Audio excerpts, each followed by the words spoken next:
Olá, eu sou a Silvia Zago, advogada, professora e palestrante, e esse é o Além da Lei, o podcast criado em parceria com a ESA, a Escola Superior de Advocacia da OAB.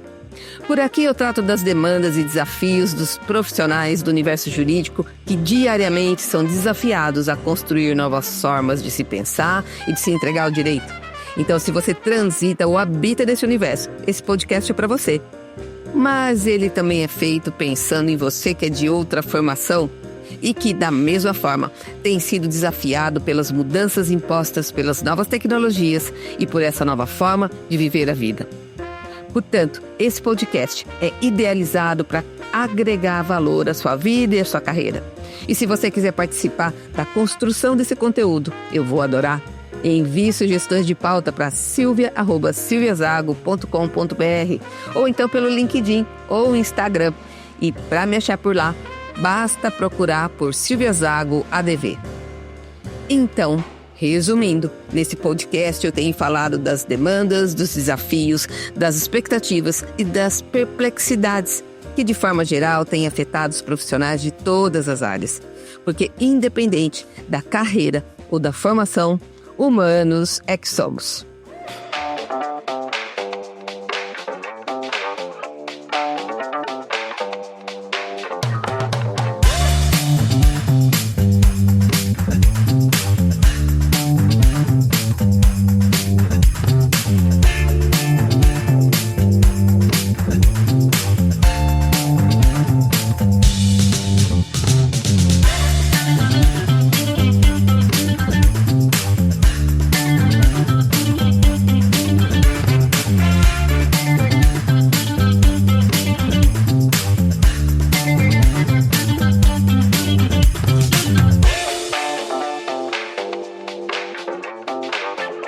Tem dias que eu chego em casa com uma sensação de que eu fiz muita coisa.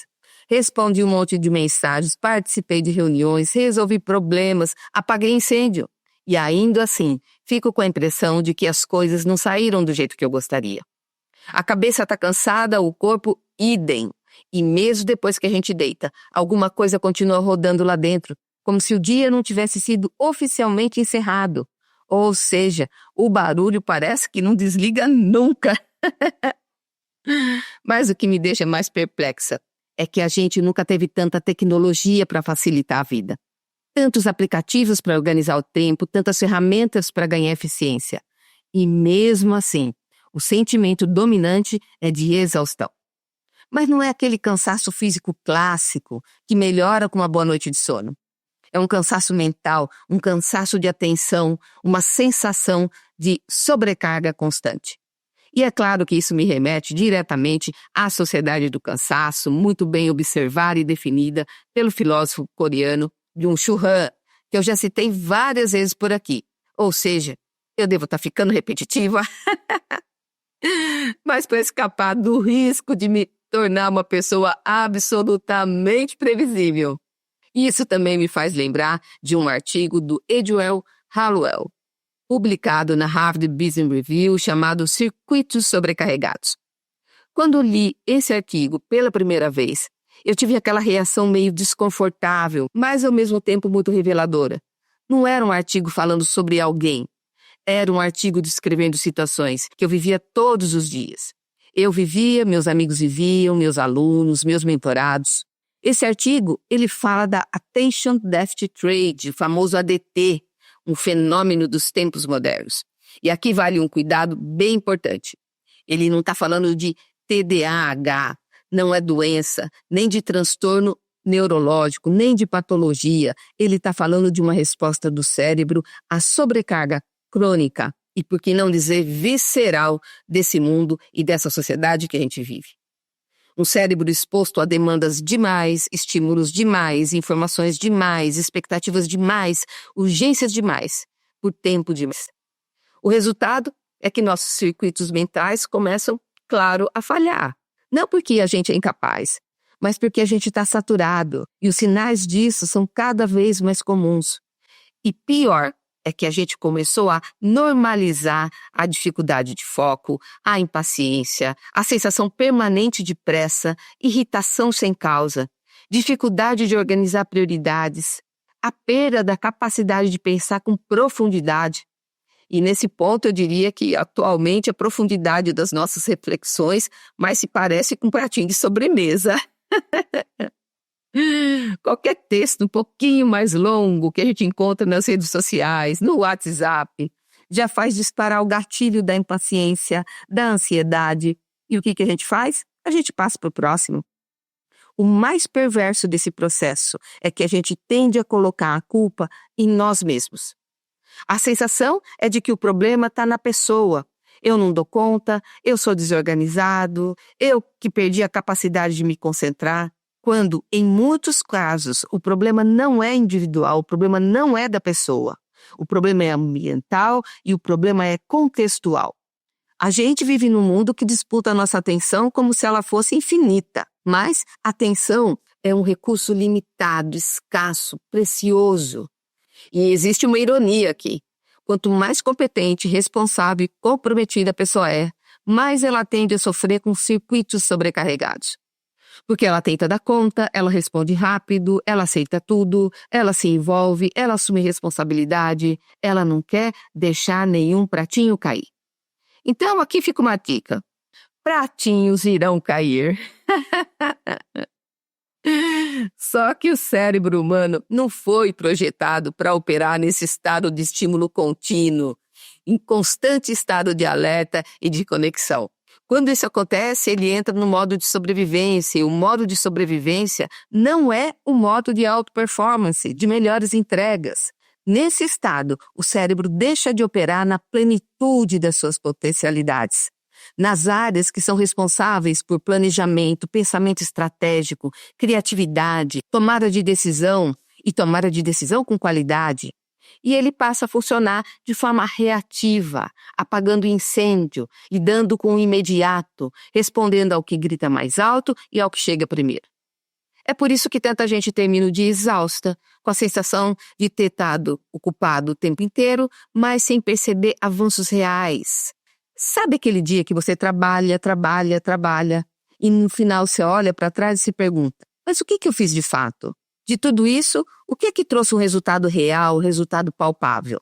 É como se desferíssemos murros no ar. Muito esforço, pouco sentido, muito movimento e pouca direção. Agora você soma tudo isso ao ambiente digital que a gente vive. A gente acorda antes de escovar os dentes, a gente já pega o celular. Mensagens, e-mails, notificações, grupos, redes sociais, notícias, conteúdos elevados ao infinito. O dia começa sem transição. A mente é lançada diretamente num fluxo de estímulos que não pede licença, ele invade e ele se acomoda. E aqui eu faço uma provocação honesta, uma provocação sincera. Quantas decisões você toma antes das 9 da manhã? Responder ou não responder, entrar ou não entrar, curtir ou ignorar, seguir ou silenciar. Porque decisão cansa. E decisão em excesso esgota. E aí, quando a gente chega no trabalho, seja ele qual for, a gente já está cognitivamente cansado. E ainda assim, nos cobramos foco, clareza, produtividade. E a máxima continua sendo, nesse ano, nós vamos nos superar. As redes sociais intensificam esse processo de forma silenciosa, mas poderosíssima. Elas criam um fluxo contínuo de comparação, de expectativas, de narrativas alheias. Sempre tem alguém fazendo mais, fazendo melhor, mais rápido, aparentemente feliz.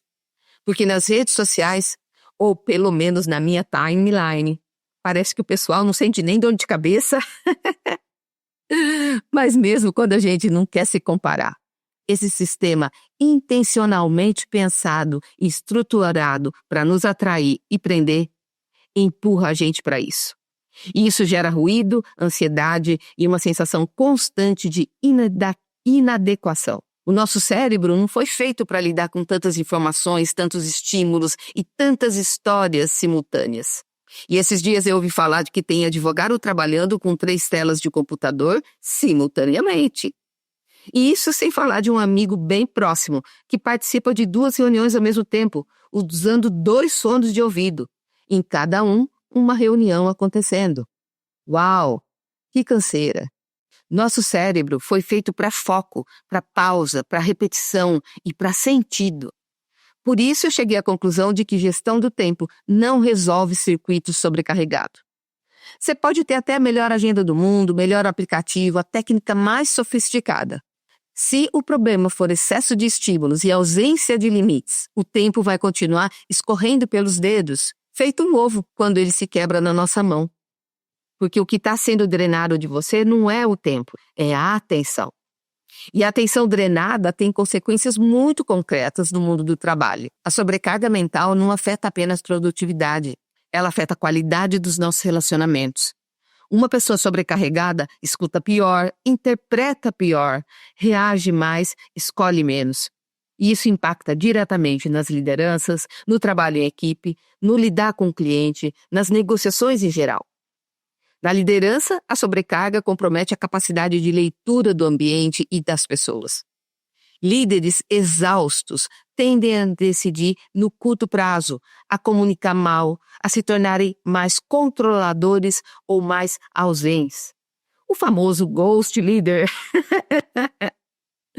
Isso porque falta espaço interno para pensar, para sustentar conversas difíceis que cá entre nós brotam em árvore. Para ouvir de verdade.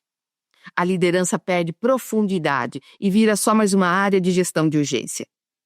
No trabalho em equipe, os circuitos sobrecarregados corroem qualquer tipo de colaboração.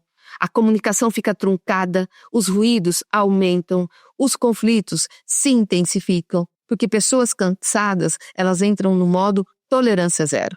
Menos disponibilidade emocional e menos capacidade de construir soluções criativas, soluções coletivas. E quando eu falo no coletivo, eu lembro da fala do sábio rei Salomão, que eu peço licença, peço vênia para ler para você. E diz o seguinte: melhor é serem dois do que um, porque se um cair, o outro levanta o seu companheiro.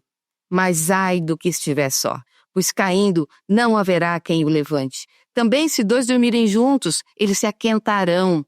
Mas, se estiver dormindo sozinho, como se aquentará?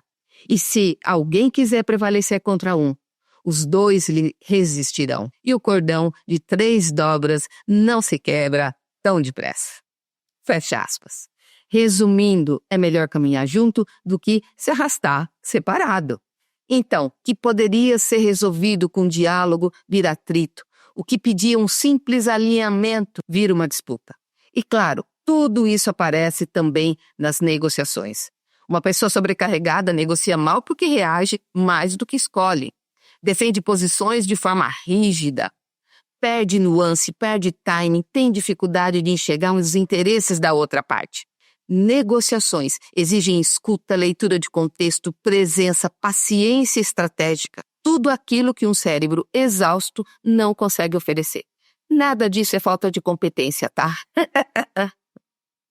Isso nada mais é do que exaustão cognitiva. O artigo do Hallowell aponta para o fato que, sob estresse prolongado, o cérebro perde a capacidade de priorizar, de colocar em primeiro lugar as primeiras coisas. Tudo vira barulho. Quando tudo vira barulho, a gente entra num estado de ruído permanente. Não é à toa que tantas pessoas dizem, eu não consigo mais pensar. E isso não é incapacidade intelectual, isso é sobrecarga. E aqui entra uma pergunta incômoda, mas absolutamente necessária.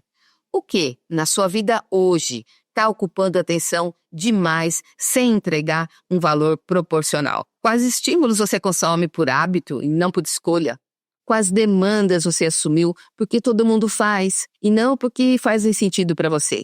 E por demandas eu quero dizer desde a escolha de um curso até convites para cafés ou a necessidade de marcar presença diariamente nas redes sociais e até mesmo frequentar as baladas do momento. Circuitos sobrecarregados não se resolvem com mais esforço, acredite. Ele se resolve com mais critério. Critério para dizer não, para silenciar, para sair, para escolher. E a gente pode trocar a palavrinha critério por coragem. Coragem para dizer não, coragem para silenciar, coragem para sair, coragem para escolher. E isso exige uma coisa que anda cada vez mais rara, que é a presença. Porque presença virou uma habilidade sofisticada sofisticadíssima nesse mundo distraído. Conectado com tudo, mas desconectado de todos. Mas presença também não é se desconectar do mundo, é não se deixar sequestrar por ele, é criar espaços de foco, proteger a nossa atenção, reduzir os estímulos que não fazem sentido, que não levam a lugar nenhum. É reconhecer que você não precisa dar conta de tudo.